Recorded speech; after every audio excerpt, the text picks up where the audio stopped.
Yo, welcome back to another video. I got 3 helpful tips to help improve your tanking for Mythic Plus. I know they help me improve. Some of them are kind of basic, but man, when you really focus on them, they help me a ton. I really hope they help you guys out too. If you guys have other tips, tanking tips or anything like that, feel free to let me know down in the comments below.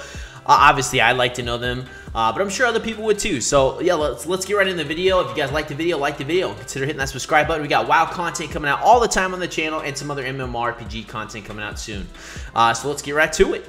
First tip, and it's probably the most basic one out of the 3, but it's communicate with your group. Obviously, a lot of people aren't using Discord or voice chat or something like that unless you're in some higher keys, especially if you're pugging. But maybe typing out some quick messages out in chat to let them know what you're doing really quick or where you're going to go next. That can really be helpful, especially if you're doing tyrannical keys. Maybe you don't have a lust up for a next boss like in Knockhood, and so you decide to get some extra percentage right there to save you some time. That's a super important thing to communicate with your group if you're waiting for something like that. Or even to coordinate interrupts, such as on this Temple of Jade Serpent, this last mob right before the boss, you've got those 2 freaking lizard dudes that do tidal burst. Coordinating those interrupts is super important because on high fortified keys, they will just wipe your group 100% if they're not paying attention or if they don't interrupt it. It just can save you a ton of time to help you out with more keys, and usually your group would be super thankful for it. But what I mean by coordinating stuff, if you're not in voice comms with some people, sometimes you can coordinate.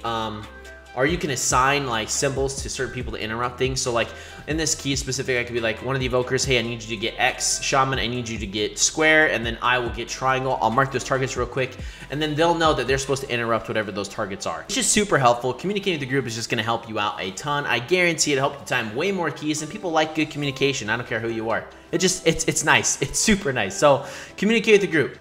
Second tip, another basic one, but really helpful, knowing what route you're going to take beforehand.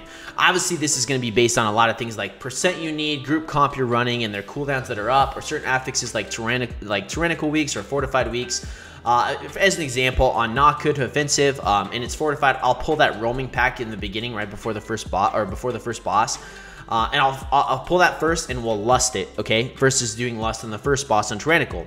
If it's a tyrannical week, I'm going to save the lust for the first boss, and then I'm probably going to get extra percentage in that before the second boss. So we have lust for first boss and second boss. It's just super helpful. But knowing what route you're going to take beforehand is incredibly helpful. Communicating with your group too, what you're going to do. It'll help a ton. But I recommend MDT for routes. It's super helpful if you're brand new to the game or if you've been playing for a long time. But when there's new seasons coming out and the dungeons are changing, you can go to Keystone Guru to look at different routes for the week. Popular routes, ones with skips and without, and then import them to MDT. Even if you don't want to import them to MDT, you can make your own routes. This has helped me out so much. You can look at them. You can even inspect the mobs to see how much percentage they're getting before you have to go into the dungeon itself. You can right click on certain mobs to see, like I said, percentage. You can see what abilities they do. It's just incredibly helpful. Highly recommend MDT and checking out Keystone Guru. But know what route you're going to take beforehand and communicate that with your group. Third tip is to coordinate big or difficult pulls off of your team's cooldowns, okay? Not just your DPS cooldowns, but also your healers' cooldowns. This is incredibly important. Focusing on what defensives they have possibly or offensives. This will just make your keys so much better and make it feel like some mobs that just feel impossible, certain affixes possible.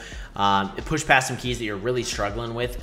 This is just vital. If you want to get better at the game, timing your pulls, your big pulls, difficult pulls off of your team's cooldowns, well, man, you will excel. I guarantee it. It helped me out so much. I'm still working on it. I'm still growing, but incredibly helpful. I recommend checking out Omni CD. You can see it on the left side of my party bars here. You can see what cooldowns people have. The Shaman no longer has Astral Shift, doesn't have Ancestral Guidance, and then our Evoker used Obsidian Scales because he dropped a pool outside. But just paying attention to that stuff, like what they're able to do, what defensive they're using, and you can even in Omni CD you can track you can select what abilities you want to track, either offensively or defensively. Super good thing, guys. This will help you out so much. But that's it for the tips, guys. Those are 3 tips to help you improve your tanking for Mythic Plus. Let me know if they help you out, if you've been working on them.